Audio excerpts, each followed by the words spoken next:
Today we are going to see in detail the free particle in quantum mechanics.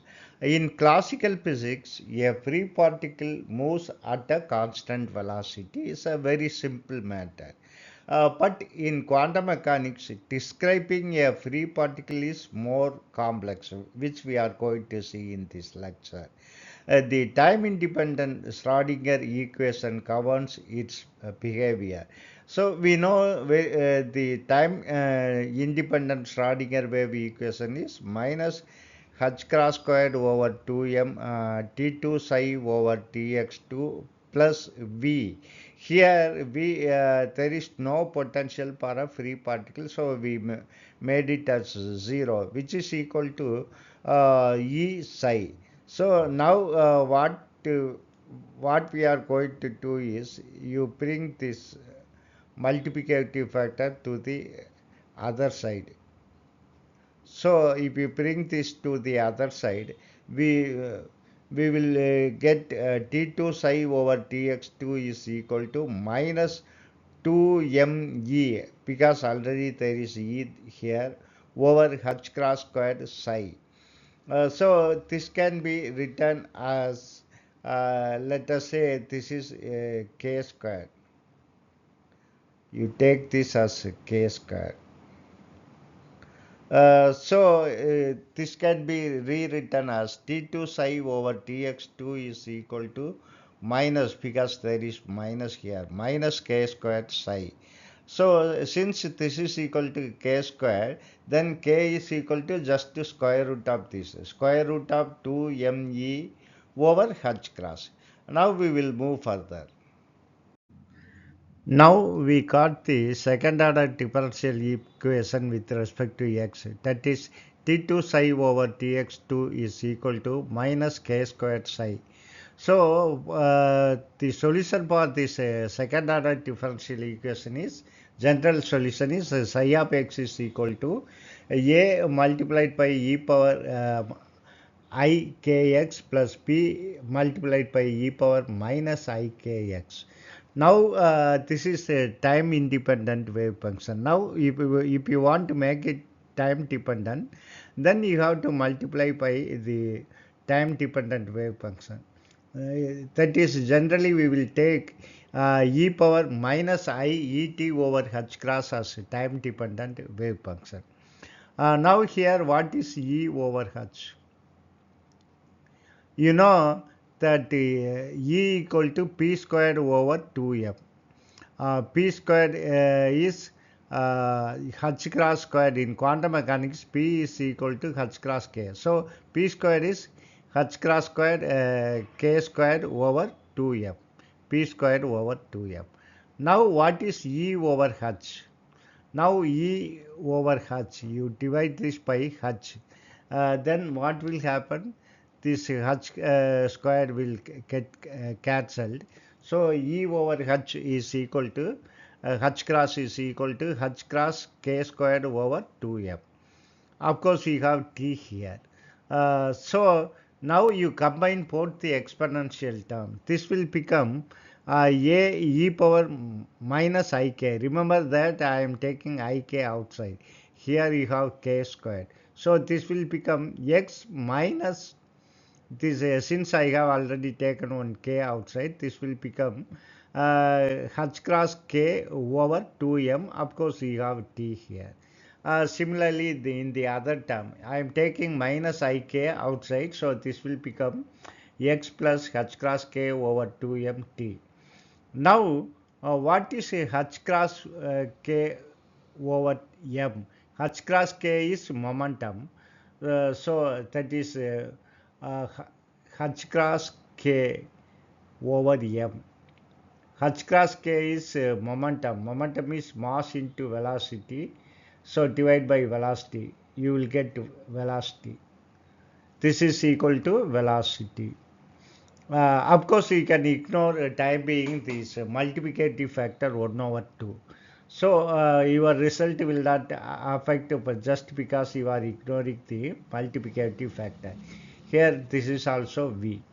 So normally here you are getting in the argument x minus vt.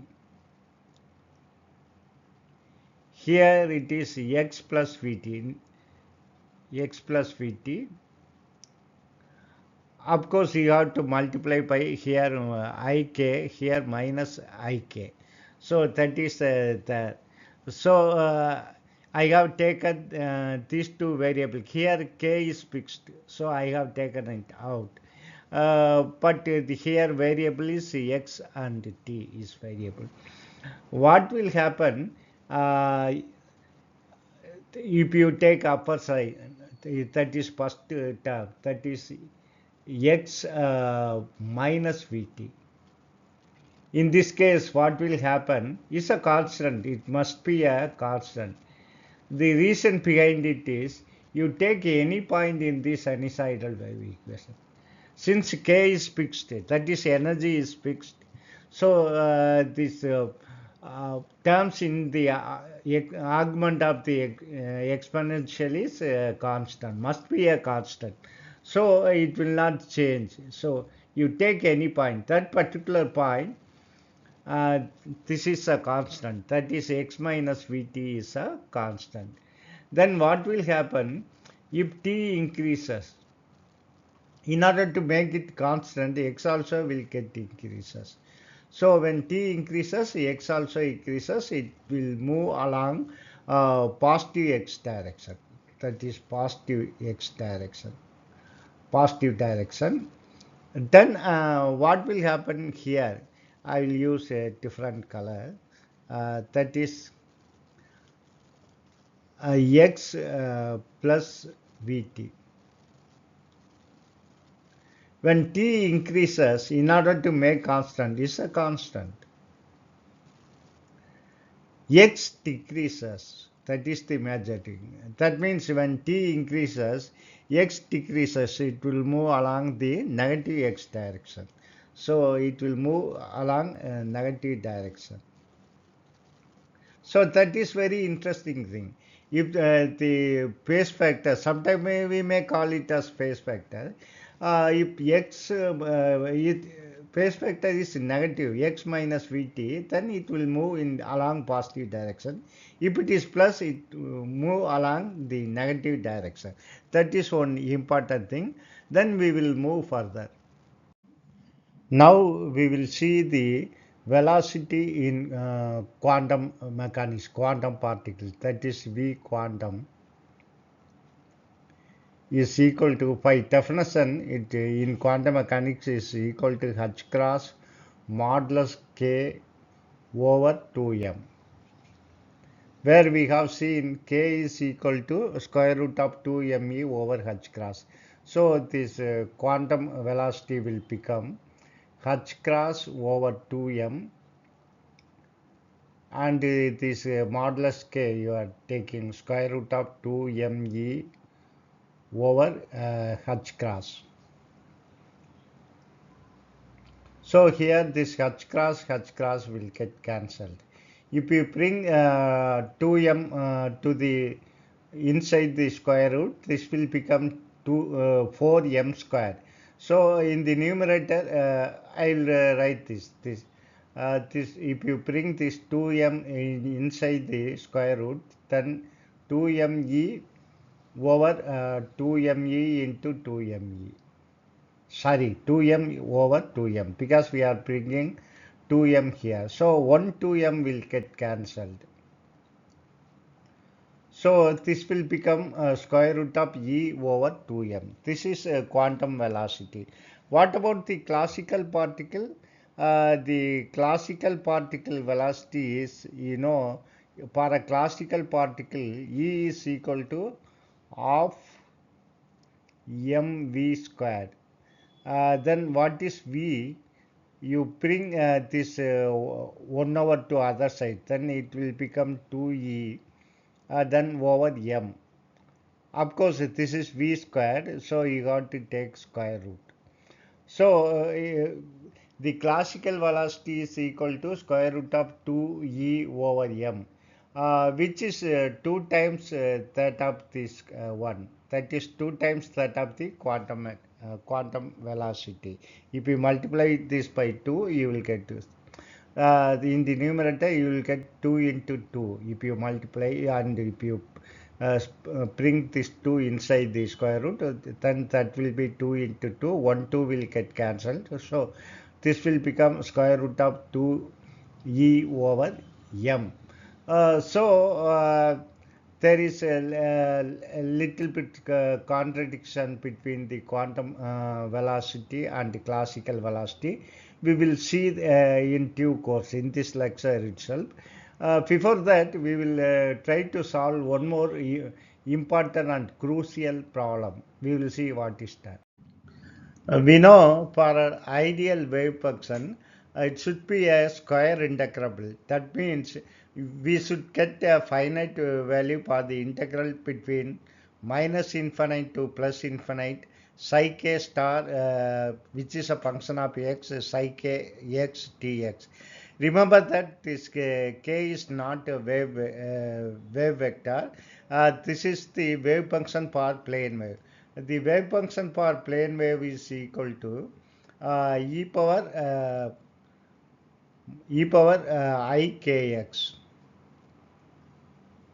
I have if it is normalized, otherwise some factor a will come. So here psi star psi is equal to a squared, because we assume that it is not normalized. If it is not normalized, then psi star psi will be equal to a squared. Then I am replacing this psi star psi as a squared. Since a squared is a constant, I am taking out. Then this integral will become minus infinite to plus infinite dx. So if you integrate dx, you will get x. If you apply upper and lower limit, that will be infinite. A squared multiplied by infinite, which is not acceptable. Then what is the contradiction?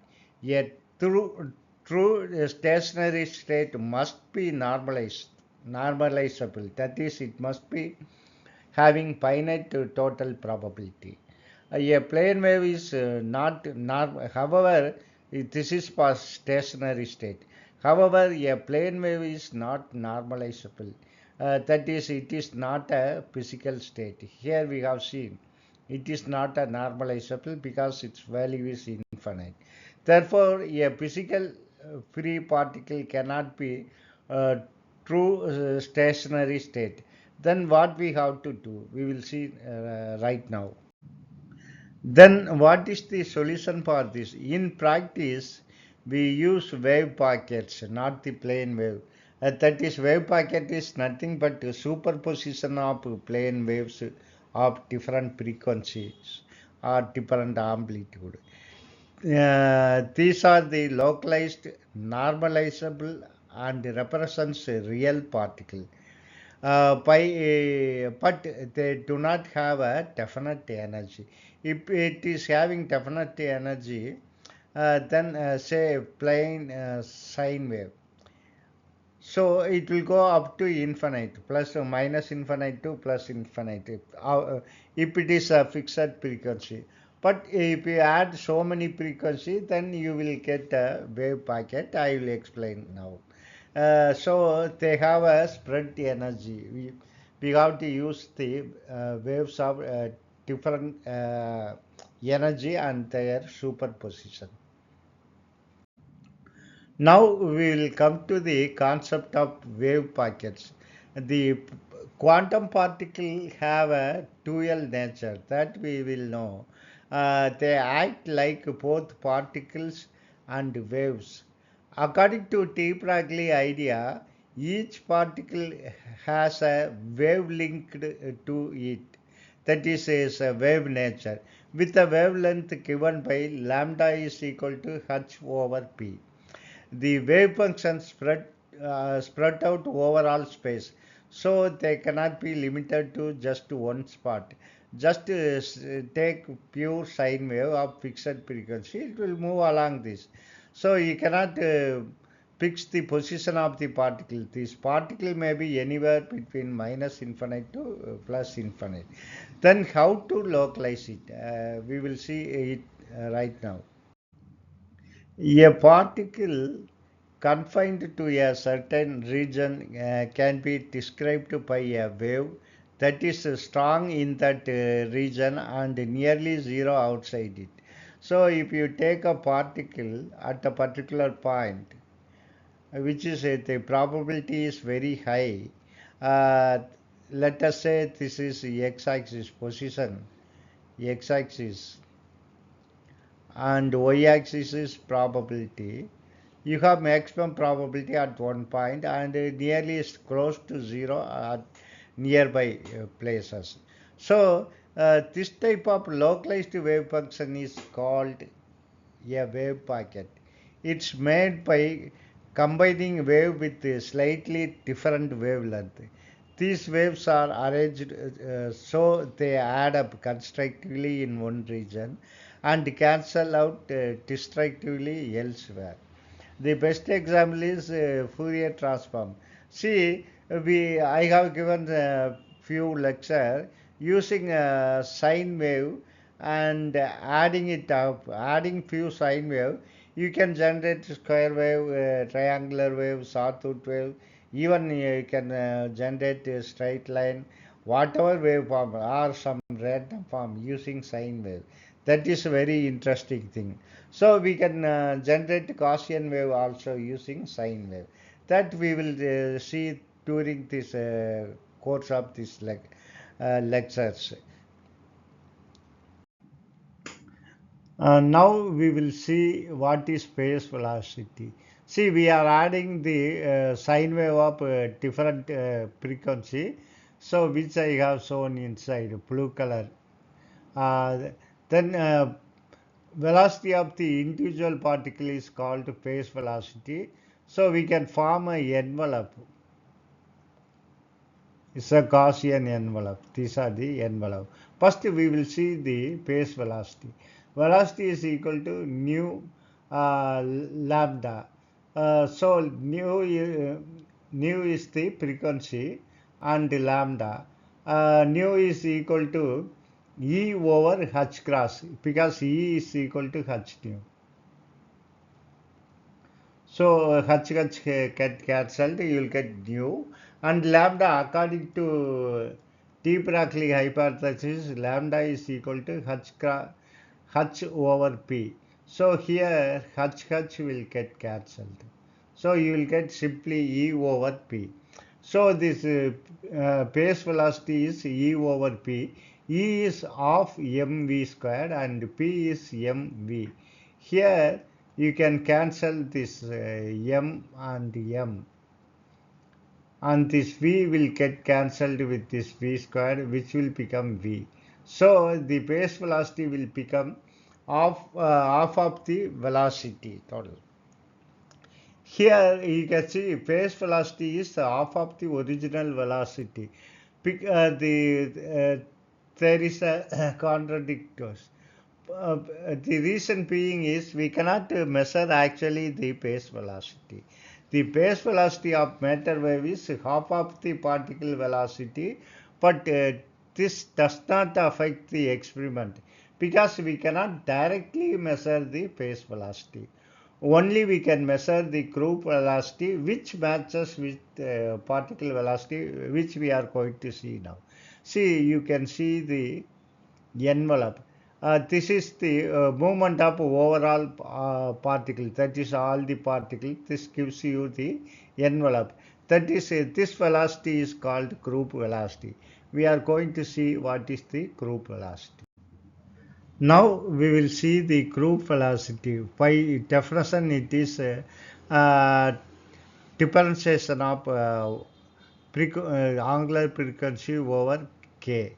So at a particular wave vector k naught.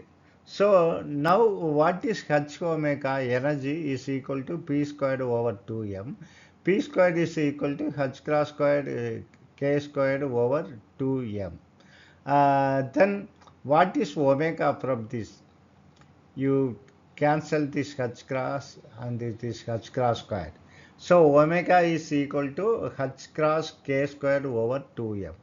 Now you differentiate the frequency omega with respect to k. That is d by dk of h cross k squared over 2m at a particular wave vector k naught. So if you differentiate this, this will become 2k. So 2 h cross k over 2m. Here 2 will get cancelled. Then what is h cross k? P, momentum, that is mass into velocity divided by mass. This group velocity is nothing but the particle velocity. The simplest and most used wave packet is a Gaussian wave packet, which we are going to deal in this course in detail, which may be constructed most easily in reciprocal space. Now we will see the localized wave packet.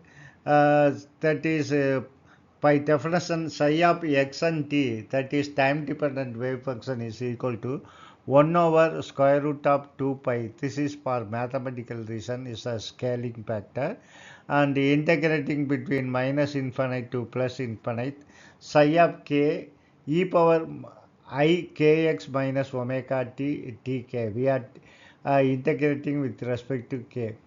Here, this pi of k wave function is an amplitude that you have to keep it in your mind. In the case of discrete value, we use summation. Because it's a continuous one, we are using integration. So what will happen if time t equal to 0, x, that is psi of x 0, can be written as psi sub 0 x, which is equal to 1 over square root pi, pi of k. Since t is 0, we can write is e power ikx tk. Then using Parseval theorem, the norms will not change by changing the domain. That is very important. This is the simplified mathematical form of Parseval theorem. Here you can see, if you take modulus square of the wave function which depends on x is exactly equal to the modulus square of the wave function which depends on k. Both are same. So that is the Parseval theorem. So changing the domain will not change your result. Here you can take x and p, change the domain from x to p. After all, p is nothing but h cross k. H cross is a constant. So this theorem is called Plancherel's theorem. Using Plancherel's theorem, pi of k is equal to 1 over square root of 2 pi integral between 0 to minus infinite to plus infinite psi sub 0 x e power I kx dx. So this is called Fourier transformation, and this one is inverse Fourier transformation. So using this, first you find pi of k, that is amplitude, and substitute here. So you can find the wave function at any other time. See, once you know the phi of k, which you are finding from the initial wave function size 0. If you know the initial wave function, then you can find the amplitude using this relation and substitute it here, the first expression. Then you will get the wave function at any other time.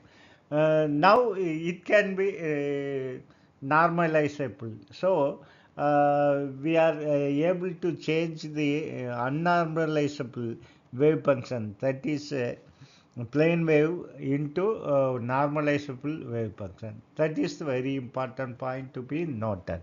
Thank you very much for watching my video and supporting me continuously. Don't forget to subscribe my channel. Thank you very much.